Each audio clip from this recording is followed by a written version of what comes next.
ডান হাতকে বাম হাতের উপর রেখে নাভির নিচে রাখা নবীর তরিকা। তাই আমরা নবীর তরিকা মোতাবেক নাভির নিচে হাত রাখি। এবারে আসুন, সিনার উপরে হাত রাখলে বিনয় এবং নম্রতা বেশি প্রকাশ হয় না জড়াসড় হয়ে নাভির নিচে হাত রাখলে বিনয় নম্রতা বেশি প্রকাশ হয়? নাভির নিচে। বরং যখন মানুষ বাহাদুরি দেখায়, শক্তি প্রদর্শনী করে, তখন সিনার উপরে হাত রাখে। তো আয় দেখি পারবি কিনা আমার সাথে। নামাজ আমাকে আরেক স্তর নিচে নামাই। 4 নম্বর, দাঁড়াবো কিভাবে। এখানে আহলে হাদিস ভাইয়ারা 2 পা 2 দিকে যে পর্যন্ত ছড়াইতে পারেন। যদি আপনাদের মসজিদে 1 সফে 50 জন মুসল্লি দাঁড়াইতে পারে, 25 জন ঢুকলে আহলে হাদিস ভাই ছড়াইয়া পুরা সব দখল, বাকিদের জায়গা নেই।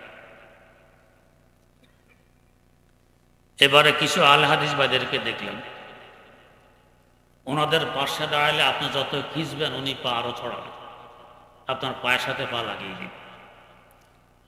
এখন দেখি জুব্বা গায়ে দিয়েছে, জুব্বার গের কম, বেচারা চা ছড়াইতে জুব্বার কারণে কাটতেছে না। হ্যাঁ, কি বসি, জুব্বা বাধা দেয়, পা ছড়ায়। এই ছড়াইয়া দাঁড়ানোর উপরে কোনো হাদিস, কোনো কিতাবে বর্ণিত নেই।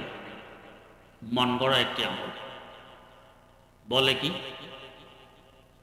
তো সাহাবীদের আমল তো আছে পায়ের সাথে পা, হাঁটুর সাথে হাঁটু, কাঁধের সাথে কাঁধ মিলিয়ে দাঁড়ানো। আমরা বলি আছে, বুখারী শরীফে আছে। হযরত নুরমান ইবনে বশীর রাদিয়াল্লাহু তাআলা আনহু থেকে হাদিসটি ইমাম বুখারীর তাসবিয়াতুস সুফুফ, সব সোজা করার অধ্যায়ে এনেছেন। হাদিসটি কি, নবী করিম সাল্লাল্লাহু আলাইহি ওয়াসাল্লামের সাথে, তোমরা সব সোজা করে দাঁড়াবে। যদি সব টেড়া হয়, আঁকা বাঁকা হয়, তোমাদের কলব টেড়া হবে, আঁকা বাঁকা হবে, ইখতিলাফ আর মতানৈক্য দেখা দিবে। সব সোজা করে, অতিরিক্ত নবীর হাদিস। এরপরে হযরত নুরমান ইবনে বশীর সাহাবী বর্ণনাকারী বলতেছেন, আমরা এরপর থেকে দেখতাম আমাদের সাথীরা পায়ের সাথে পা, হাঁটুর সাথে হাঁটু, কাঁধের সাথে কাঁধ মিলিয়ে দাঁড়াইতেন। ইয়ালজিকু মানকিবাহু বিমানকিবি সাহিবিহি ওয়া রুকবাতাহু বিরুকবাতিহি ওয়া কারবাহু বিকারবিহি, কোথাও আকিবাহু বিআকিবিহি। এইটা হলো সাহাবীর আমলের কথা বর্ণনা করতেছেন বর্ণনাকারী। এটা কিন্তু রাসূলের কথা। এবারে আসুন, ওনারা এটা দিয়ে দলিল দেন, এই তো পায়ের সাথে পা মিলানোর কথা আছে। আচ্ছা, আপনি 2 পা 2 দিকে ছড়িয়ে দিয়ে পায়ের সাথে পা মিলাইলেন, হাদিসে তো আরো 2টি অঙ্গের কথাও আছে মিলানো, কাঁধের সাথে কাঁধ, হাঁটুর সাথে হাঁটু। 2 পা 2 দিকে ছড়িয়ে দিয়ে সবাই যদি দাঁড়ায়, দুজনের কাঁধের মধ্যখানে ফাঁক বাড়ে না কমে? বাড়ে। তাহলে যে হাদিসকে সামনে রেখে পা মিলেছ, এই হাদিসে তো কাঁধের কথাও আছে মিলানোর কথা। তাহলে দুজনের কাঁধের মধ্যখানে তো দূরত্ব আরো বাড়াই দিচ্ছ, মিলেলা কোথায়? আম্মা বা'দু ফাআউযু বিল্লাহি মিনাশ শাইতানির রাজীম। বিসমিল্লাহির রহমানির রহিম। আলিফ লাম মিম।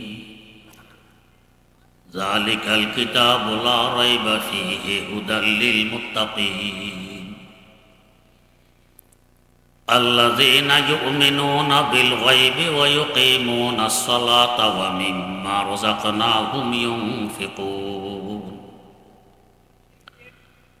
ওয়াল্লাযীনা ইউমিনুনা বিমা উনজিলা ইলাইকা ওয়া মা উনজিলা মিন ক্বাবলিক ওয়া বিল আখিরাতি হুম ইউকিনুন উলাইকা আলা হুদাম মির রাব্বিহিম ওয়া উলাইকা হুমুল মুফলিহুন। সাদাকাল্লাহু মাওলানাল আযীম। আল্লাহুম্মা সাল্লি আলা সাইয়্যিদিনা মুহাম্মাদিন ওয়া আলা آل سيدنا محمد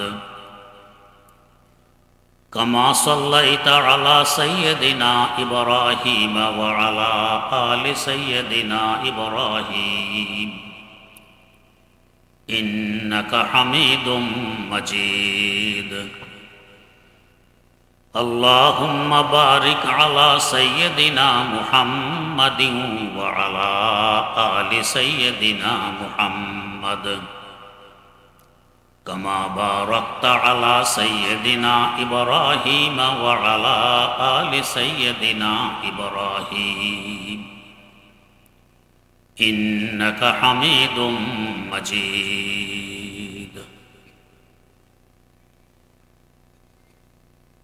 সূরা বাকারার প্রথম থেকে তিলাওয়াত করা হয়েছে। তিলাওয়াতকৃত আয়াতগুলো নিয়ে গত কয়েক মজলিসে কিছু আলোচনা হয়েছিল। কোরআনে কারীম সম্পর্কে আল্লাহ রাব্বুল আলামিন বলেন, যারা তাকওয়া পরহেজগারি এখতিয়ার করতে চায় তাদের জন্য কোরআন হেদায়েত, বেহেশতের রাস্তা দেখায়। তাকওয়া এখতিয়ার করতে চায় কারা?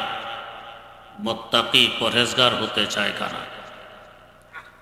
তাদের পরিচয় দিচ্ছেন আল্লাযীনা ইউমিনুনা বিল গায়ব, যারা না দেখেও ঈমান আনয়ন করে। জান্নাত জাহান্নাম দেখিনি, ফেরেশতা দেখি না, পরজগৎ দেখি না, আল্লাহ রাব্বুল আলামিনকে দেখি না, তারপরও ঈমান আনি। এরাই পরহেজগার হতে চায়। দ্বিতীয় আরেকটি গুণ, ওয়া ইউকিমুনাস সালাহ, এরা নামাজ কায়েম করে। তৃতীয় গুণ, ওয়া মিম্মা রাযাকনাহুম ইউনফিকুন, আমি তাদেরকে যা রিজিক দেই এর মধ্যে থেকে তারা আল্লাহর রাস্তায় ব্যয় করে। মুত্তাকির পরিচয়। তাকওয়ার মূল সম্পর্ক আমাদের আত্মার সাথে। আমরা দেহ এবং আত্মা দুই বস্তুর সমন্বয়ে গঠিত।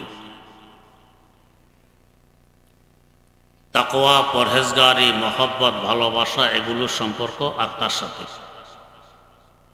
দেহের মাধ্যমে প্রকাশ হয় মাত্র। তাই আত্মা যদি ঠিক হয় দেহ ঠিক, আত্মা বেঠিক হয়ে গেলে দেহ বেঠিক হয়। গোটা ইসলাম আল্লাহ পাক আমাদেরকে দিয়েছেন তাকওয়ার রোগের চিকিৎসা, আত্মার রোগের চিকিৎসার জন্য। আমরা যেভাবে দৈহিকভাবে রোগাক্রান্ত হই, এভাবে আত্মিকভাবেও রোগাক্রান্ত হই। দেহের রোগের চিকিৎসা যারা করে এদেরকে বলা হয় ডাক্তার। আত্মার রোগের চিকিৎসা যারা করেন তাদেরকে বলা হয় পীর কিংবা মুর্শিদ।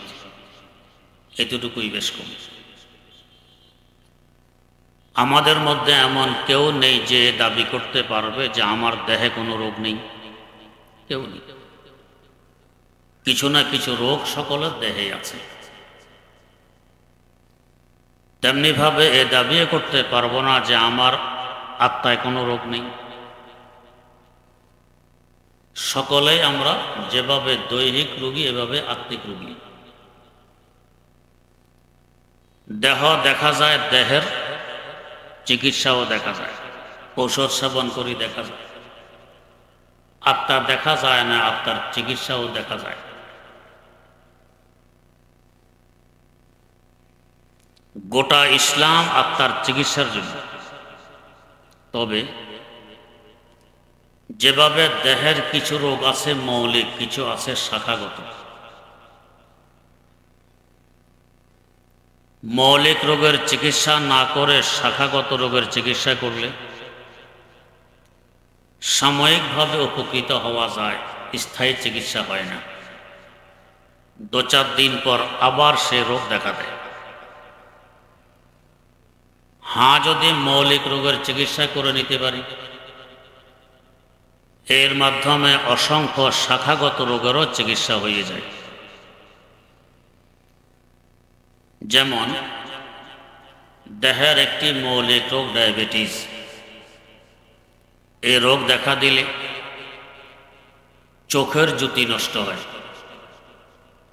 দাঁত নষ্ট হয়, কিডনি নষ্ট হয়, যৌন শক্তি নষ্ট হয়, দৈহিক শক্তি নষ্ট হয়, দেহের ওজন কমে যায়, ইত্যাদি ইত্যাদি বহু রোগ দেখা দেয়।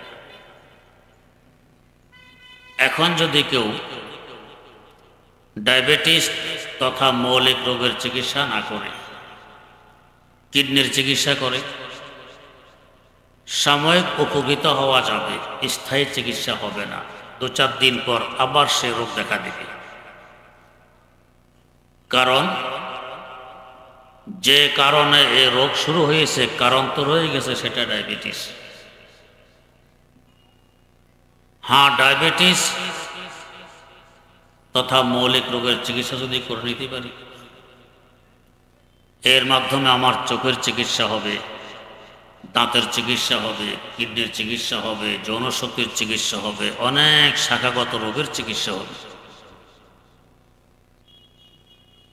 আত্মার রোগও তেমনিভাবে 2 প্রকার। কিছু রোগ আছে মৌলিক, কিছু রোগ আছে শাখাগত। আত্মার মৌলিক রোগের চিকিৎসা করতে পারলে অসংখ্য শাখাগত রোগেরও চিকিৎসা হয়ে যাবে। মৌলিক রোগ বাদ দিয়ে শাখাগত রোগের চিকিৎসা করতে গেলে সাময়িক উপকৃত হতে পারবো, স্থায়ী চিকিৎসা হবে। আত্মার মৌলিক রোগ হলো 4টি। 1 নম্বর অহংকার, অহমিকা, কিবির, তাকাব্বুর বলা হয়। এ রোগ যদি কারো সৃষ্টি হয়, অসংখ্য শাখাগত রোগ দেখা দেয়। অহংকার, অহমিকা মানে আমি বড়, আমি ভালো, আমি শ্রেষ্ঠ, আমি বুঝি, বাকি সব তুচ্ছ। আমি সকলের উপরে, বাকি সব আমার নিচে। এ রোগ দেখা দিলে যদি লোকেরা অন্য কাউকে বড় বলতে আরম্ভ করে, তার ব্যাপারে হিংসা শুরু হবে। বড় তো আমি, ওকে কেন বড়? গীবত, শাকায়েত, কুৎসা রটানো আরম্ভ হবে, অপবাদ দেয়া হবে, বহু শাখাগত রোগ দেখা দিবে। আত্মার 2 নম্বর মৌলিক রোগ হলো শোহরত, পরিচিতি। সবাই আমাকে চিনুক, আমাকে জানুক, অন্য কাউকে চিনার প্রয়োজন নেই, জানার দরকার নেই। এই রোগ দেখা দিলে অসংখ্য শাখাগত রোগও দেখা দেয়। যদি অন্য কারোর পরিচিতি বৃদ্ধি পেতে আরম্ভ করে, তার ব্যাপারে হিংসা শুরু হয়। তার পরিচিতি কেন বেড়ে যাচ্ছে? কুৎসা রটানো হয়, মিথ্যা রোপ করা হয়, অপবাদ দেওয়া হয়। আত্মার 3 নম্বর মৌলিক রোগ নেতৃত্বের চাহিদা। নেতা হব একমাত্র আমি, সর্বত্র নাক গলাবো আমি, হুকুম চলবে একমাত্র আমার। এ রোগ দেখা দিলে লোকেরা অন্য কাউকে নেতা বানাতে চাইলে তার ব্যাপারে হিংসা শুরু হবে, কুৎসা রটানো আরম্ভ হবে, গীবত, শিকায়েত, মিথ্যা অপবাদ ইত্যাদি বহু শাখাগত রোগ দেখা দেয়। আত্মার 4 নম্বর মৌলিক রোগ হল লোভ, লালসা। এ রোগ দেখা দিলে চুরি করবে, ডাকাতি করবে, ঘুষ খাবে, সুদ খাবে, প্রতারণা করবে, ধোঁকা দিবে, চাঁদাবাজি করবে, মাপে কম দিবে, মালে ভেজাল করবে ইত্যাদি ইত্যাদি বহু রোগ দেখা দিবে। এই 4টি মৌলিক রোগ সৃষ্টি হওয়ার কারণও 4টি। সেই কারণ হল আল্লাহ রাব্বুল আলামিন মৌলিকভাবে আমাদেরকে 4টি উপাদান দিয়ে সৃষ্টি করেছেন। এই চারটি উপাদান আর ম্যাটেরিয়াল যথাক্রমে আগুন, পানি, বাতাস ও মাটি। আমাদের ভিতরে আগুন আছে, তবেই তো শ্বাস নিঃশ্বাস গরম, রক্ত গরম, পায়খানা প্রস্রাব গরম, কারণ মেজাজও থাকে গরম। আগুনের প্রভাব, আগুন আমাদের মধ্যে থাকার কারণে আগুনের প্রভাব আমাদের মধ্যে বিস্তার লাভ করেছে। কি প্রভাব? আগুনের বৈশিষ্ট্য হলো তাআল্লি, উপরের দিকে উঠে, নিচে নামতে রাজি হয় না। আপনি যদি একটি মোম জ্বালান, মোমের পিতা থেকে, রেশা থেকে আগুন যদি 4 ইঞ্চি উপরের দিকে লম্বা হয়ে জ্বলে, মোমকে উপর করলে নিচের দিকে 4 ইঞ্চি লম্বা হয়ে জ্বলবে না, উপরের দিকে উঠবে, নিচে নামতে রাজি হয় না। এর রহস্য হইল কোরআয়ে নার তথা আগুনের দেশ উপরে। আমরা যেখানে বসবাস করছি একে বলা হয় কোরআয়ে আরদ, মাটির দেশ। আমাদের চতুর্দিকে কোরআয়ে হাওয়া, বাতাসের দেশ। অসংখ্য লক্ষ কোটি কিলোমিটার ব্যাপী শুধু বাতাস আর বাতাস। এর উপরে কোরআয়ে জামহারির, ঠান্ডার দেশ। এর উপরে কোরআয়ে নার, আগুনের দেশ। আগুন যেহেতু উপরে, এই আগুনও চায় উপরে গিয়ে তার স্বজাতির সাথে মিলিত হবে। সকলে সকলের জাতির সাথে থাকতে চায়। মানুষ গরু ছাগলের সাথে থাকতে চায় না, গরু ছাগলও মানুষের সাথে থাকতে চায় না, ভিন্ন থাকবে। মুমিন মুমিনের সাথে সম্পর্ক রাখে, কাফের নাস্তিক মুরতাদ কাফের নাস্তিক মুরতাদের সাথে সম্পর্ক রাখে। যদি দেখা যায় কোনো মুমিন, কোনো মুসলমান কাফের মুশরিকের সাথে বন্ধুত্ব স্থাপন করতেছে, বুঝতে হবে তার ঈমানের সমস্যা দেখা দিয়েছে।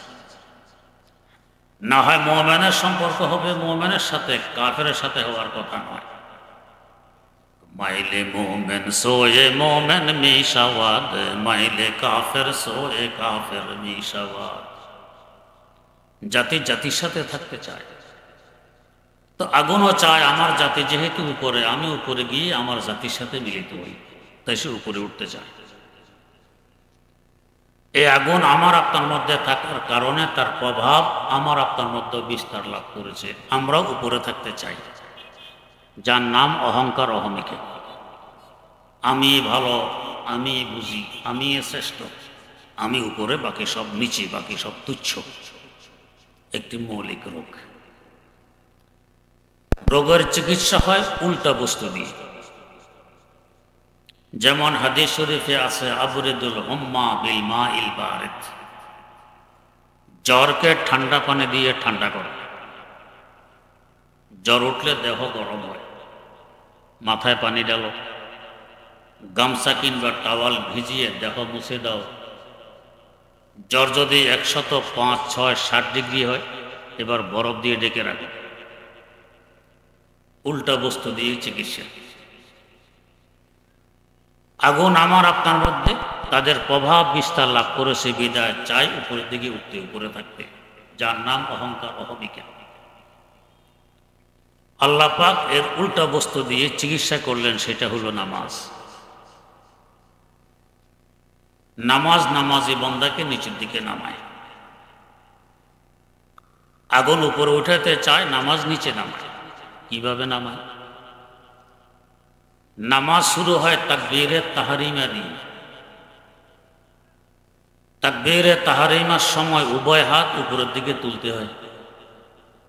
কি পরিমাণ তুলব? এ ব্যাপারে 4 প্রকারের হাদিস বর্ণিত আছে। 1 নম্বর, মুসলিম শরীফে বর্ণিত সহিহ হাদিস, ইলা ফুরুয়ে উযুনাইহি, কানের উপর পর্যন্ত হাত তুলবে। ফুরু মানে উপর। 2 নম্বর, আবু দাউদ শরীফে বর্ণিত হাদিস, ইউহাজি ইবহামাহু ইলা শাহমাতি উযুনাইহি, মুসল্লির বৃদ্ধাঙ্গুল বরাবর করবে কানের লতি পর্যন্ত। তিন নম্বর, বুখারী শরীফে বর্ণিত হাদিস ইলাল মানকিব, কাঁধ পর্যন্ত হাত তুলবে। 4 নম্বর, সহিহ ইবনে খুজাইমায় বর্ণিত হাদিস ইলা সদর, সিনা পর্যন্ত হাত তুলবে। 4 প্রকারের হাদিস। এখানে একটি প্রাসঙ্গিক কথা, আমার আহলে হাদিস ভাইয়েরা, তাদের দাবিতে তারা হাদিস মানেন, এই জন্য তো নাম রেখেছেন আহলে হাদিস। নারী হোক আর পুরুষ হোক, সকলেই সিনা পর্যন্ত হাত তুলে হাতে রেখে দেবে। ইবনে খুজাইমার হাদিসের উপরে আমল করলেন। বাকি বুখারী শরীফের হাদিস, মুসলিম শরীফের হাদিস, আবু দাউদ শরীফের হাদিস, 3 হাদিস বাদ দিয়ে দিলেন। ছাড়া বেশি না মানা বেশি? ছাড়া বেশি। মানলেন একটি, ছাড়লেন 3টি। এরপরও আমরা হাদিস মানি, নাম হলো আহলে হাদিস। আমরা যারা মাযহাব মানে আমাদের উপর দোষ চাপানো হয়, এরা হাদিস মানে না। অথচ আমরা যারা মাযহাব মানি, ইমাম মানি, আমাদের ইমামগণ বলেন 4টিও তো হাদিস, একটিও বাদ দেওয়া যাবে না। এমনভাবে আমল করা লাগবে যাতে সকল হাদিসের উপর আমল হয়ে যায়। তো তা কি করে সম্ভব? তো তা সম্ভব হবে বৃদ্ধাঙ্গুলির মাথা কানের লতি বরাবর তুলব। আবু দাউদ শরীফে বর্ণিত হাদিসের উপরে আমল হবে। এতে করে অটোমেটিক অন্য আঙ্গুলগুলো কানের উপর পর্যন্ত উঠে যাবে। মুসলিম শরীফের হাদিসের উপরে আমল হবে। হাতের তালুক কাঁধ বরাবর থাকবে, বুখারী শরীফের হাদিসের উপরে আমল হবে। একসাথে 3 হাদিসের উপর আমল হবে। আর এই উম্মতের নারী সমাজ সিনা পর্যন্ত হাত তুলবে। নারী পুরুষ মিলে 4 হাদিসের উপর আমল হবে, একটিও বাদ পড়বে না। আমরা একটিও বাদ দিলাম না, 4টি মানলাম, তারপরও দোষ চাপানো হয় আমরা নাকি হাদিস মানি না। ওনারা মানলেন একটি, ছাড়লেন 3টি। মানা কম, ছাড়া বেশি, এরপরও নাম আহলে হাদিস। বিচার আপনারাই করবেন। যাই হোক, বলার উদ্দেশ্য, বৃদ্ধাঙ্গুলির মাথা কানের লতি বরাবর তুলব, বরাবর হলো কিনা বুঝবো কিভাবে? আমাদের মাযহাবের গুরুত্বপূর্ণ কিতাব ফতওয়ায়ে কাজী খান, এর মধ্যে উল্লেখ আছে বৃদ্ধাঙ্গুলির মাথা কানের লতির সাথে লাগিয়ে দাও, তাহলে নিশ্চিত হব আমার বৃদ্ধাঙ্গুলি কানের লতি বরাবর হয়ে গেছে। এই যে আঙ্গুলের মাথা কানের লতির সাথে লাগিয়ে দিলাম, একে আমাদের পরিভাষায় বলা হয় কানে ধরা। কানে ধরলে ইজ্জত বাড়ে না কমে? কমে। উপরে ওঠে না নিচে নামে? নিচে না। বিচার সালিশে বসলে যদি অপরাধীর অপরাধ প্রমাণিত হয়, বলা হয় কানে ধরো। ইজ্জত বাড়ানোর জন্য? কমানোর জন্য। আমি আমার আল্লাহর দরবারে কানে ধরে, আল্লাহ আমি দোষী, বিচার সালিশের প্রয়োজন নেই, নিজে স্বীকৃতি দিচ্ছি আমি দোষী, কানে ধরে তোমার দরবারে হাজিরি দিলাম। 1 স্তর নামাজ আমাকে নিচে নামাই দিল। 2 নম্বর, হাত বাঁধব কিভাবে? এ ব্যাপারেও 2 প্রকার হাদিস বর্ণিত। 1 নম্বর, তিরমিজি শরীফে বর্ণিত ইয়াকুযু শিমালাহু বিয়ামিনিহি, ডান হাত দিয়ে বাম হাতকে ধরবে। 2 নম্বর, আবু দাউদ শরীফে বর্ণিত ইয়াজাউ ইয়ামিনাহু আলা শিমালি, ডান হাতকে বাম হাতের উপরে রেখে দিবে। 1 হাদিস ধরার, 1 হাদিস রাখার। এখানেও আহলে হাদিস ভাইয়েরা, নারী হোক আর পুরুষ হোক, ডান হাতের আঙ্গুল বাম হাতের কোনই পর্যন্ত নিয়ে সিনার উপর রেখে দেন, ধরেন না। আবু দাউদ শরীফের হাদিসের উপরে আমল হলো, তিরমিজি শরীফের হাদিস বাদ পড়ে গেল। 2 হাদিসের মধ্যে একটি মানলেন, একটি ছাড়লেন। অর্ধেক মানা হলে অর্ধেক ছাড়া হল। আমরা যারা মাযহাব মানি, ইমাম মানি, আমাদের ইমামগণ বলেন উভয়টি তো হাদিস, অতএব একটিও ছাড়া যাবে না। এমনভাবে আমল করতে হবে যাতে উভয় হাদিসের উপরে আমল হয়ে যায়। তো তা কি করে সম্ভব? তা সম্ভব হবে কনিষ্ঠ এবং বৃদ্ধাঙ্গুল দিয়ে হাতকে ধরো। এতে করে তিরমিজি শরীফে বর্ণিত যে ধরার হাদিস এর উপরে আমল হবে। অনামিকা, মধ্যমা এবং তর্জনী হাতের পিঠের উপর রেখে দাও। এতে করে আবু দাউদ শরীফে বর্ণিত রাখার হাদিসের উপরে আমল হয়ে যাবে। একসাথে উভয় হাদিসের উপরে আমল হবে। এরপরও দোষ আমরা নাকি হাদিস মানি না, ওনারাই হাদিস মানেন। যাই হোক, এই যে হাত ধরলাম, একে আমাদের পরিভাষায় বলা হয় হ্যান্ডকাপ লাগানো। পুলিশ আসামি ধরে হ্যান্ডকাপ লাগায় ইজ্জত বাড়ানোর জন্য। হ্যান্ডকাপ লাগালে ইজ্জত বাড়ে না কমে? কমে। তাই তো পুলিশকে ঘুষ দিয়েও চেষ্টা করা হয় যাতে হ্যান্ডকাপ না লাগানো হয়। আমি আমার আল্লাহর দরবারে আসামি সেজে হ্যান্ডকাপ লাগাইয়ে হাজিরি দিয়ে দিলাম, আল্লাহ তোমার পুলিশ টুলিশের দরকার নেই, আমি নিজেই আসামি, হ্যান্ডকাপ লাগাই উপস্থিত হয়ে গেছি তোমার দরবার। আরেক স্তর নামাজ আমাকে নিচে নামে। 3 নম্বর, হাত রাখবো কোথায়? এখানে আহলে হাদিস ভাইয়েরা নারী হোক পুরুষ হোক সিনার উপরে রাখেন। ইবনে খুজাইমার হাদিসের উপরে আমল করে। আমরা যারা হানাফি আমরা নাভির নিচে রাখি। কেন? ইমাম বুখারী রাহিমাহুল্লাহু তাআলার উস্তাদ ইমাম আবু বকর ইবনে আবি শায়বা রাহিমাহুল্লাহ, তার সংকলিত একটি হাদিসের কিতাব আল মুসান্নাফ 25 খণ্ডে ছেপেছে। প্রায় 27,000 হাদিস এই কিতাবে। এই কিতাবে 5 জন সাহাবী থেকে সহিহ সনদে সহিহ সূত্রে হাদিস বর্ণিত, নামাজে মুসল্লি হাত রাখবে নাভির নিচে। এই 5 জন সাহাবী যথাক্রমে বয়োবৃদ্ধ মুরব্বী সাহাবী হযরত আবু মুসা আশআরী রাদিয়াল্লাহু তাআলা আনহু,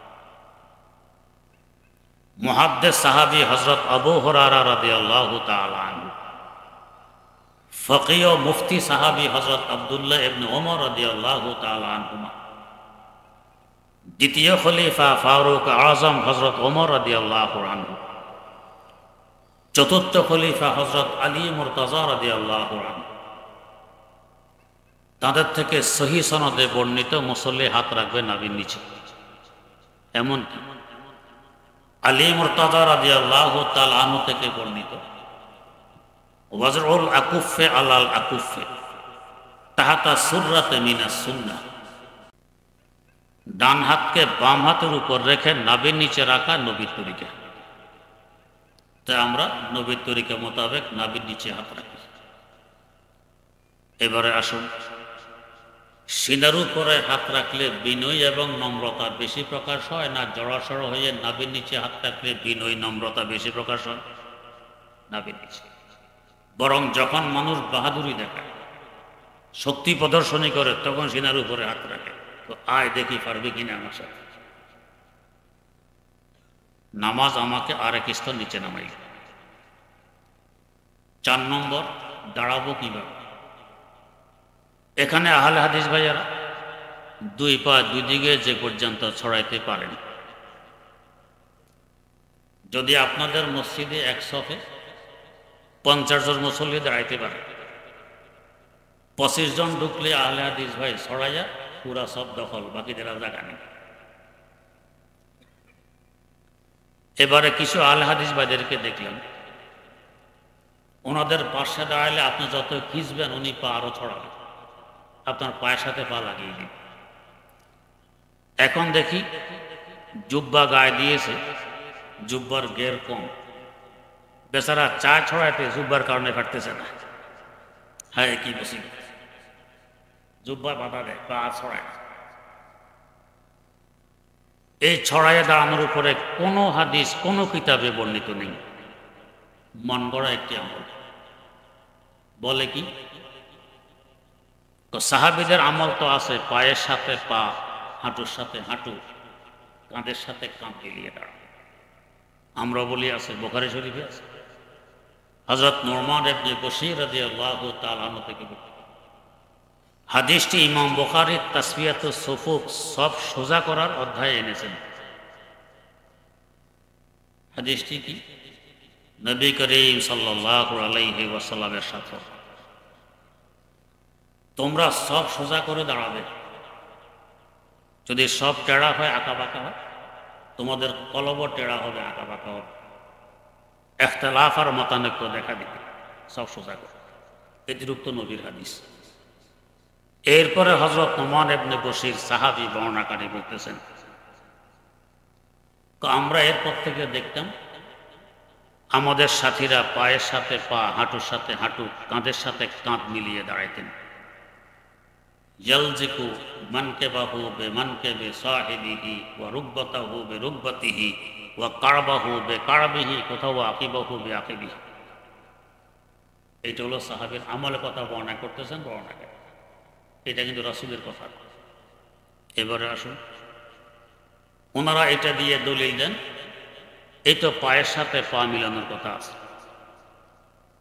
আচ্ছা, আপনি দুই পা দুদিকে ছড়িয়ে দিয়ে পায়ের সাথে পা মিলাইলেন, হাদিসে তো আরো দুইটি অঙ্গের কথাও আছে মিলানো, কাঁধের সাথে কাঁধ, হাঁটুর সাথে হাঁটু। দুই পা দুদিকে ছড়িয়ে দিয়ে সবাই যদি দাঁড়ায়, দুজনের কাঁধের মধ্যখানে ফাঁক বাড়ে না কমে? বাড়ে। তাহলে যে হাদিসকে সামনে রেখে পা মিলেছ, এই হাদিসে তো কাঁধের কথাও আছে মিলানোর কথা।